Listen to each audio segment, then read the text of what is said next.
There's a fine line between optimism and ignorance.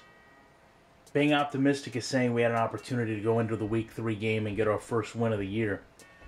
Being ignorant is ignoring the fact that we just lost our rookie starting quarterback. We really hadn't developed any chemistry, and our coach decided to go out and get one of the most controversial quarterbacks to lead our team. Now, Lovie said he did it because he wanted us to have someone that would be a veteran that could bring leadership to the team, because he felt we'd struggled to achieve that, and perhaps he's right based on our past performances. He also wanted to bring in somebody remotely mobile, so he selected Mike Vick. Now, obviously, there was some pushback from the fans, but what we did after the first practice together is call a players-only meeting.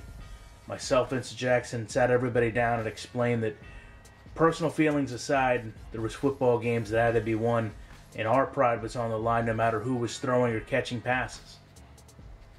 So we were ready to set all our personal differences aside and take to the task of the Houston Texans. So the first big play of the game didn't take long to happen. It was actually the third play of our opening drive, and I'd like to say I was a bigger part of it, but I was more of a spectator. The pass wasn't intended for me because Jackson had pretty good coverage. I turned around just in time to see the ball get intercepted. Now, Vic said it got deflected at the line of scrimmage. I don't know about all that. I'd like to think it was a little bit of rust, but I do know that he came down and made the tackle, and even though the ball carrier got past the 50, the first thing Vic did when he came to the sideline was take ownership of it, say it was his fault, and promise to not do it again, which at this point is really what we needed to hear from our quarterback. That's no surprise. Offensively, you've seen we've struggled all year, and certainly having a veteran quarterback practically come out of retirement to lead our team hasn't been the ideal situation. But you still have to give credit to our defense. Take a look at Lawrence come through here and just smash Arian Foster. And sometimes it's fun to sit beside Coach on the sideline and see his reaction to these plays, because as frustrated as he gets with us, he gets just as amped when the defense does good, and it makes us want to perform at the same level they do. So with the defense having stepped up big, we actually got the ball back in really good field position. Vic was determined to make sure that we knew he meant business about making things right. He comes out on a quarterback rollout, turns up the field, sacrifices a lot of his body, and picks up 25 yards. When it was my turn to come back on the field the next play, I only had one thing in mind, making sure that his sacrifice turned into 6 points, and I wanted to be the player that caught it. Now, Lovie had talked all week about not being predictable. It seems like slants are almost cliche when a team gets down to the red zone. What he wanted me to do instead was hope that Jackson got aggressive on this jam and then cut a dig route, make sure Jackson stayed turned back around. And that's exactly what happens. Now, at this point, I'm glad I've got a veteran quarterback. Nothing against Jameis. He's going to be a great quarterback in his own right. But there's some little second nature things on this play that really make me glad to have a veteran under center.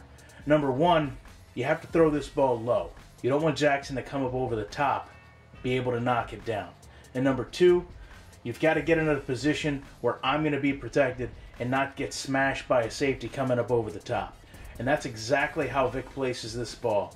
I slide to the ground, secure the ball, roll up, and I actually keep both hands on it almost the entire time, because I don't want to hear any referee talking about controlling the pass after the catch. Kind of went back and forth for the rest of the second quarter, running the ball, punting the ball.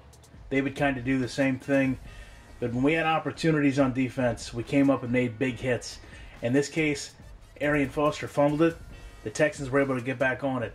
But it still helped set the tone for the rest of the half. The first drive of the third quarter, did a lot of running the ball, ate a lot of clock, controlled a lot of the line of scrimmage. All I really had to do was a lot of blocking and decoy of running down the field. Now, it stalled out a little bit at the end here, but we still had ourselves in good position to put through a 35-yarder, make it a 10-7 game as the fourth quarter approached. Unfortunately, after our field goal in the fourth quarter, the Texans, I guess they kind of woke up. Stood here on the sideline, watched them break a run into the end zone by Arian Foster. That brought them within 3 points.